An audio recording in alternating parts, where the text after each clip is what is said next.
Thanks for joining us here on YouTube. Stiliyan Petrov and Carlton Cole are alongside me here. There's a lot for us to discuss, not too much time, but just to wrap up here, is it a blessing in disguise almost, as bad as this sounds, that Villa's next game is also postponed because it allows Gerrard time to come back because he was due to miss that fixture as well? Yeah, of course, and obviously with everything that the club went, with the cancellation of the previous game, with the training ground being closed for a couple of days, and he's been having the COVID to deal with COVID as well.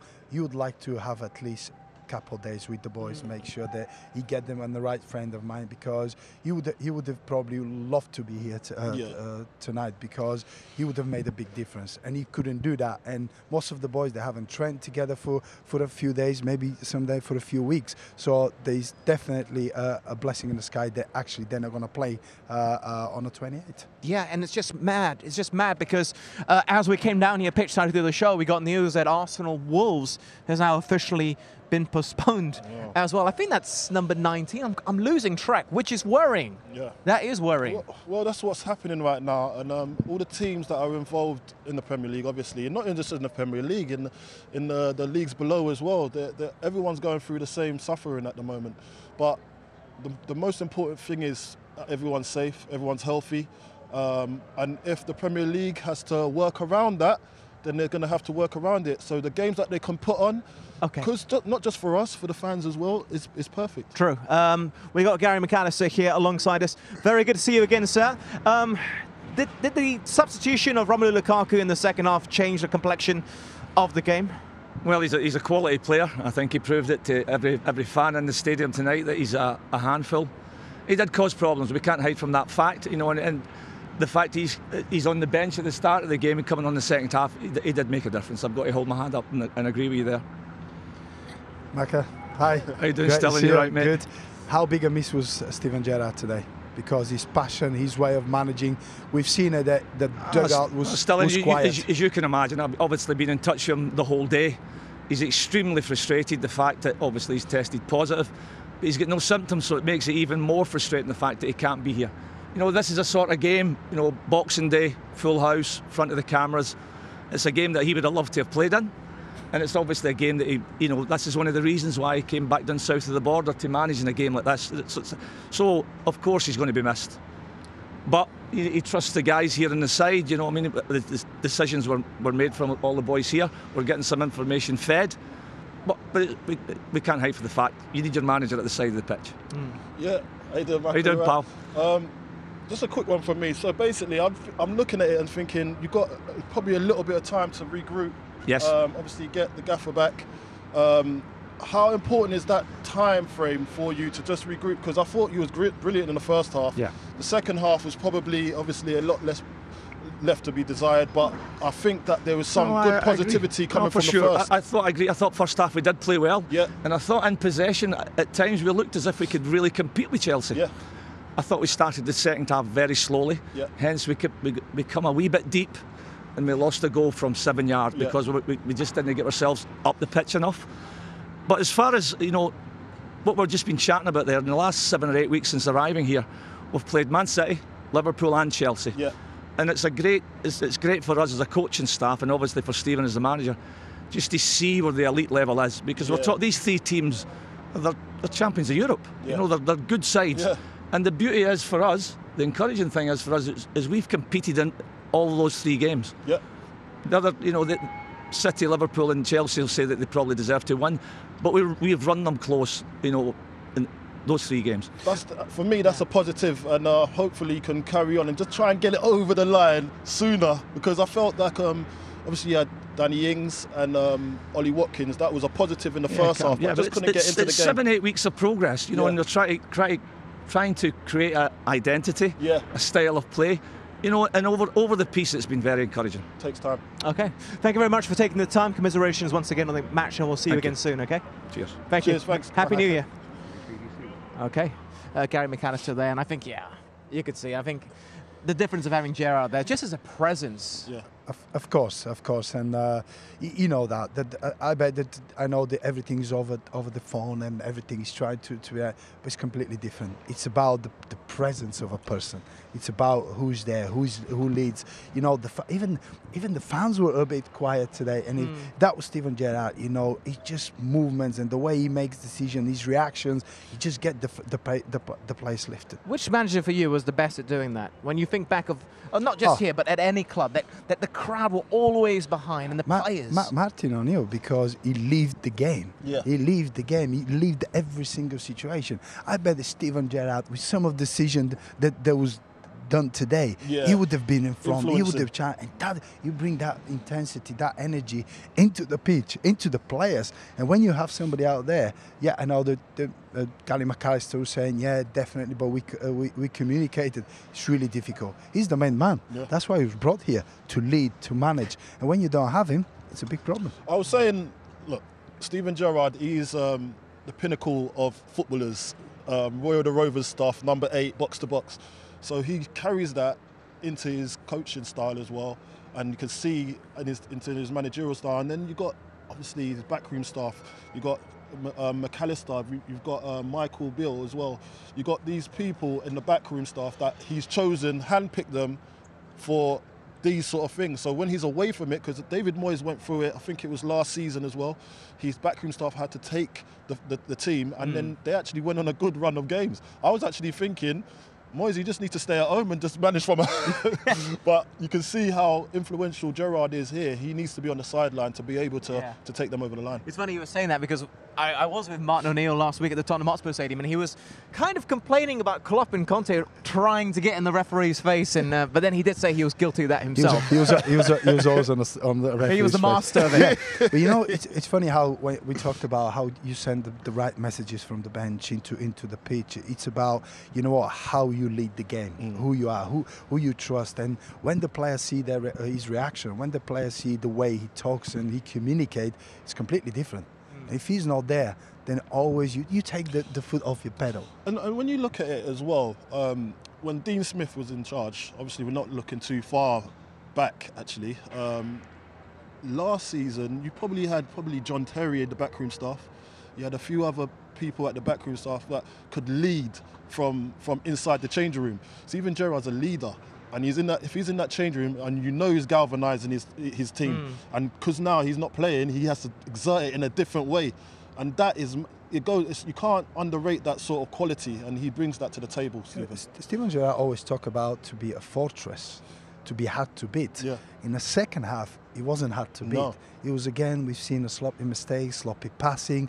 We've seen Villa not being on the front foot the way they were in the first half. Because in the first half, okay, the game starts, you know what to do, you've trained all week, you know what you have to do. But in the second half, when the tempos died down, obviously Tuchel managed to make a couple of changes, good changes, and Lukaku, he brought a completely different Chelsea in the second half, and Villa couldn't manage to do that.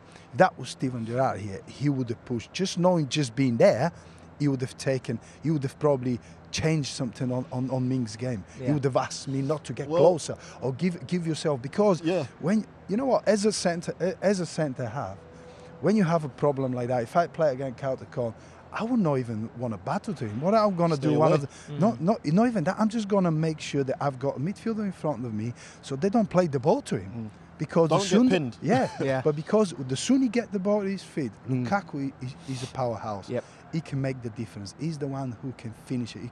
And we've seen it in the second half. Yeah, I think it's... Sorry. Well, you look at it, though. Look, Chelsea have got plenty of resources. And to bring a player on like Lukaku, to change the whole face of the game, that's £100 million just right there. So you can see the difference. Take someone like Conte off and bring someone like Kovacic on to make a difference. So and he was another one who made a big difference, because what he did, he carried the ball. He carried the goal from the mid-third to the final third, and he made everybody create more space, made Lukaku go beyond. That's something that they've got the different players, different profile players that they come in and make a difference. And Kovacic was perfect. Christiansen, again, he was brought up to do something, and the three players that come on, they actually done a great job because they fit in a different way into a different Chelsea team in the second half. You also had Pulisic as well. He was the false nine, I should say. He wasn't effective in the first half, so Tuchel realised that straight away. Said, "This is not when we're attacking, we've got nothing, so we need to change this as soon as possible." So he just done. He waited till half time, got over the line, got there. I thought they was lucky to get the equaliser. Obviously, it was a penalty kick, but they got to the half time and then he could change it, and he's got a £100 million player on the bench. Yeah. That's a cheat code, isn't it? Yeah, true. It feels like a cheat code at times, but due credit to Aston Villa. I mean, the games they've lost have been against the top three in the Premier League, so exactly. I think that speaks volumes. But quick mention on Chelsea. Rudiger, his contract is still up in the air, and it seems to be, well, potentially he could be moving on to Spain from what we're hearing. Thiago Silva, someone who could be renewing his contract, but I don't think they can keep that going forever. I mean, he's Carlton's age. About that. He is my age, actually, isn't he? He's 38. He's not that old. But how should they resolve the Rudiger situation? No, we don't have to forget that this is a big talks. You know, we're not talking about a little amount of money. There's a big amount of money. There's a lot to be discussed. So those things takes time. We haven't seen that Chelsea have panicked much.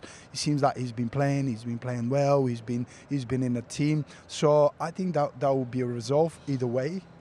But I think that Chelsea are controlling it quite nicely at the moment. No, I think Tony Rudiger is a top player for them. But with Chelsea's resources, they can go and find another Rudiger soon. Which would be cheaper? Splashing the cash for another Rudiger? I don't think it matters for them. It doesn't? No, it's Chelsea. Like, but he's been the manager. He's going to be the manager. What he wants? Does he need him? Does he need him? Is he in long-term plans? How much do they value him? And that's only down to the manager, by the way. But the thing is, now it's not just Chelsea who can afford him. Quite a few clubs could afford a player of that ilk and also be appealing. So, I mean, it's a bit risky to put your eggs in one basket and say, we'll buy another one, when City might be after the same player. Manchester United, maybe, who knows, maybe even Arsenal. Newcastle, they've got the resources. Arsenal definitely not. You never know. They had a good victory today. Yeah, I know, but Rudiger's not going to go there. I'm not saying Rudiger, but I'm saying in terms of a player being out in the market, if Chelsea are willing to let competitors for the signature of a player. Yeah, I understand. And then there's Bayern, there's Real Madrid, there's Barcelona, there's teams in Italy. But don't forget, every player's in the market. It's not just because he's negotiating a contract or his contract finished. Everybody out there, and good players will always be in the market. When the transfer window comes, even they're under contract, like you just mentioned it, a lot of these big teams, they can go and buy him out. You know, they can buy him without even worrying that, you know, his contract is running down, they can get for free. This is the players that they will always attract attention. And you know what? It's like Carlton say, how much you value a player. That's what you know, how much you want. Line. And then he would know, because the negotiation will be between his agent and the club, and he will know what exactly is needed. Can I honestly ask you, how many world-class centre-backs? I'm talking the creme de la creme. I'm talking a Ruben Diaz, a Virgil van Dijk, something of that level are there actually out there? And how many teams would be looking for such a player? There's potential players that can be that to get to the next level, but they're going to need to come to a place like a Chelsea or a top four side. If we're talking about Premier League, there's potential players that are simmering probably mid-table teams, just like how Virgil's rise to fame was. He was at Celtic, then he went to Southampton, then now he's the main man at Liverpool. So there's other players out there like that. It's just how good your scouts are. Of course, and at the moment, there's nothing is hidden. The database is there. They know who's good, who is not. They may be looking for somebody who's younger, who can give him more length of years, in a better way. So there's a lot of things that needs to be discussed. But what I think they're handling quite well. They're not panicking, and I think, like you said, that they can go and source it anyone they want because they can afford it. But I think it's about how much Tuchel want him. Yeah. And if he needs him, if he's in his plans, he'll sign. And also, you got to look at it as well. They're doing it in the correct way as well. Back in the day, like when a player wasn't signing, he wasn't even he'll be training with the reserves. But obviously Rudiger's a really good player. And the way they're treating him is like with respect, so they want him to sign. Well, it's funny you should say that, because about this time last year, he couldn't even get anywhere near the squad under Frank Lampard. Yeah. Do you remember? Yeah, I remember. And sometimes players remember those moments. You know, now he's playing. He's important players. He's been. You know, I'm sure that they're going to offer him a new contract. They're negotiating it. So he'll remember these moments, and you appreciate what they've done for him through that time as well. Well, okay, let's move on and talk about some of the other happenings within the Premier League, because it has been quite a mad day. There have been a lot of goals. I think even before our game, over 20 goals were scored. A lot of them not too far away from here. The Etihad, 6-3. Yeah. Manchester City, of course, at home against Leicester, they were 4-0 up. And then, a mad game. I mean, it shows there are frailties at times within the City side. They can be got at. And strangely enough, more at home than away from home. Yeah, for me, look, with City, they just do enough to get over the line. You're never going to beat them. You know, they're that good. If they need to go into a second gear, third gear, they've got it. They'll just do enough right now, because remember, this is going to be a really busy time, and they need to keep the legs going. They need to keep the team morale going, and he's just chopping and changing. He's making the right decisions at the moment. Pep knows his squad, so he's playing players. Look, the other day they can afford to not play Grealish and Foden. But that's apparently because of indiscretions off the pitch. Well, imagine that going to another, like a Villa. If they was at Villa, they'd be playing anyway. So they have the options. Yeah. So it doesn't matter. He's just got such a great squad, and people to come in and just make sure that any void that's there is not really a void. It's just they just replace it. He rotates well. He knows which players stand for what. He knows how to use them. They play a certain style now. Everybody's very familiar with it. Even now we're talking about Jack Grealish. You know, he's still trying to find his feet. But everybody else, they know. Even at the moment, we're talking about a lot of clubs going through a difficult time. You know, playing too many games or suffering with COVID and disturbing their preparation. You haven't said a word. He's talking about, you know, I've picked a team, we go, we perform. That's what champions do. Yeah. You know, they put performances, they get results. I mean, we're looking at this result. I know they concede, but they can always concede a goal because they always take risks. But today, they were like 4-0 out in the first half, and you're thinking, well, this is a champion's way of playing. Inside 30 minutes, actually, it was 4-0. It was mad. They've hit form. Well, they've always been in form, but they haven't come out of that form. But when you look at it, like Chelsea, that's why you have to commend Chelsea today. They're not playing the greatest of football at the moment. They're not at the peak. I think they're still a little bit sloppy. There's things that they can change that can make them a little bit better and to get into second, third, fourth gear. But when you look at Man City, they're already there. They're on top of their games at the moment. And there's nothing looks like there's going to be getting in the way of that. But with Chelsea, they're grinding out this result. For me, they grinded up the result in the right form, because in the first half, as I said, they wasn't great. But when you got players to come from the bench and change the game and spin it on its head, it's unbelievable. And Man City's got that in abundance. Yeah, and if you think back last season, I think they were down in 8th at one point, and then at this time of year, actually, they jumped up. They went on a over 20 games, not just unbeaten, but winning streak. And they have the ability to do that, and who knows, right now they could go and break their own record. But what I do find odd is it looks like Ferran Torres, who started the season as their false nine because they don't have a striker, is going to be off to Barcelona. I think that's strange considering what we know about Barcelona now. Okay, so that's the Barcelona side.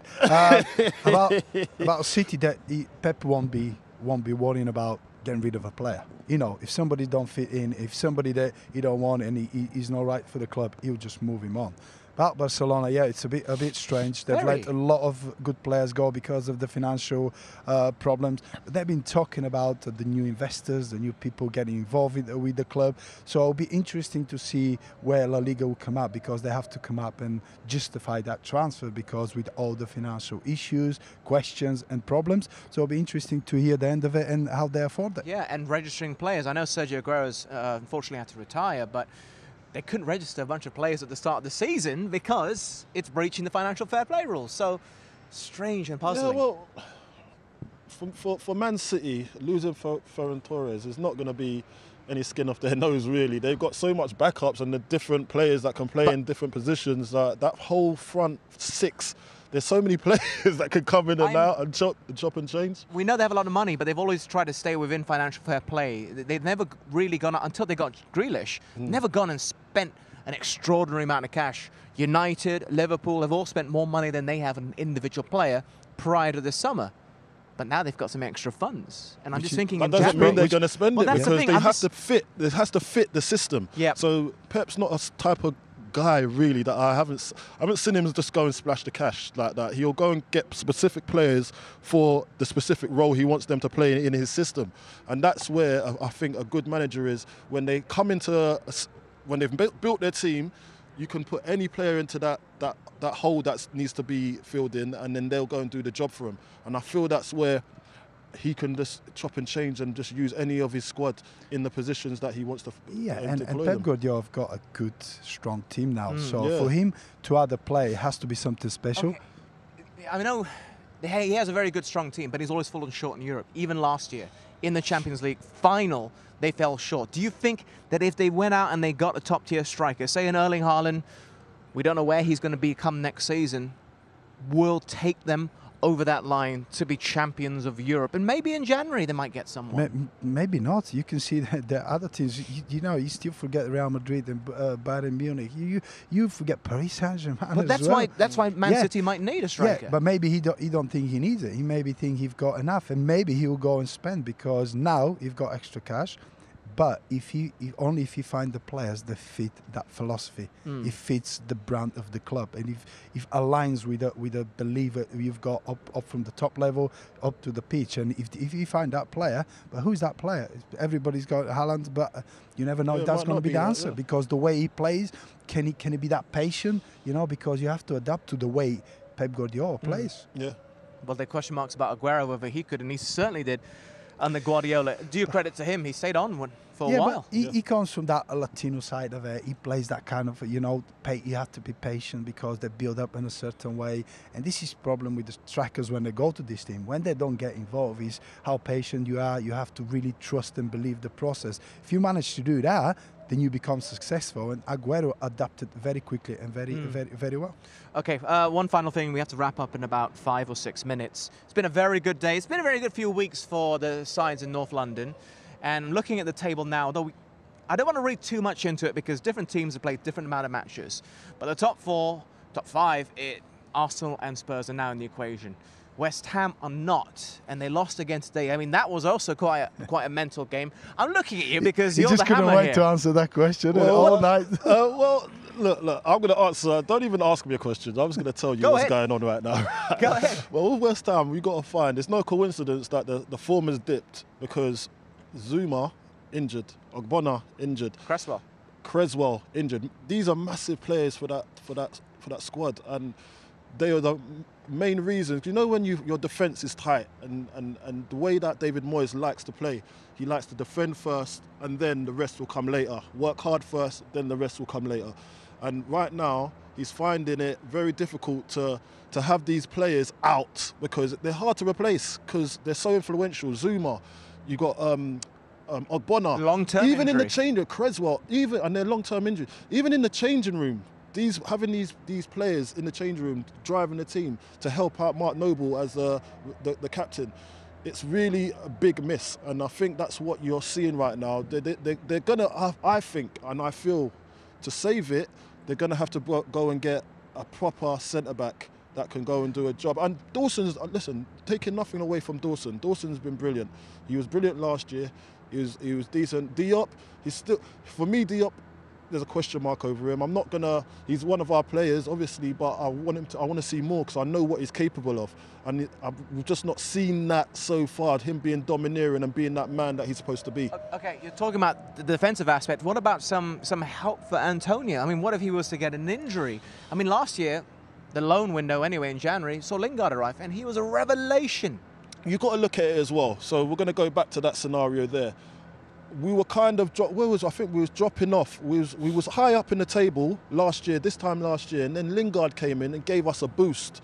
And it came at the right time, because he kind of carried our team until we got form again. This period I'd say from December to January, where it starts to get intense, all the games are really intense and all the games are back-to-back, you've got to have players that can carry the team, because sometimes the form will dip. But you've got to have some individuals that can guide the team to success. And we'll see what happens in this January window. If we go out into the market, go and get a player that can help the likes of Antonio get goals. He got on the score sheet today, I heard. And, yes. And it's been, I think, out of 8 games or 6 games or something like that, he hasn't scored. And that's massive for a striker. And hopefully now you'll see, if they go out into the window and go and get some players that they need, specifically need, it might help the charge to get back into the top 5. And this is a very interesting point about Carlton making. It's about, you know, when you get the core players out, then you become a problem. But that's when you've learned to try to break into top 4. It's really difficult. And you have to buy the right players, add the right players in the right time. It was a perfect opportunity now for David Moyes to go and source those players. Make sure that now we're going to have that push. We were here with Villa. We tried to break into top 4. Martin will never manage to add the right players in that, the right time, and that's where it cost us. We always going to be out of it. One final thing here, push for the top 4. Spurs are out of Europe unless they decide to take legal proceedings. Arsenal are not playing in Europe at all this season. West Ham are still in Europe. There's also the FA Cup that's going to be starting in a couple of weeks. We don't know how far they're going to get in either competition. Then you got the Premier League. I mean, they probably need some. That's a lot of games. They will logically have more games right now than those 2 North London clubs, who they will try to overtake to take that 4th spot. That could be an issue. Is that a fair point? That's a fair point. And like, what do you do with it now? Because the fixtures are the fixtures. They're there. And now there's going to be backed up games now because there's so many cancelled games. So it's going to be a really sticky situation that clubs are going to find themselves in. And don't forget, there's that extra international break, for Europe at least, at the end of January, around that period. Then there's an international break in March. Yeah, but that's the break for the Premier League, They've got but the players are going to be burnt tired. And the manager, they're going to be travelling. There'll be a lot of questions about it, because we're talking about the present, but we're not talking about the players who only have 2 weeks or 3 weeks off in the summer, and then it's the World Cup, and then they're just tagging on and on. So there has to be some kind of balance. But a lot of teams will struggle. They have to fight through it. It will be a lot of complaints. I think it will be a lot of complaints. Yeah, from the manager, from the players as well. But it seems like the bigger squads, they can manage. They've got better players. They've got a good pool of players, quality players, and they can change things. We saw it today at Villa, that they haven't had that classy or quality player that can come on and change that game. You can say, like we talked about Lukaku, he's come on and he's just done it. With Villa today, we couldn't see anyone. That's what football's about, though, isn't it? It's just a squad game.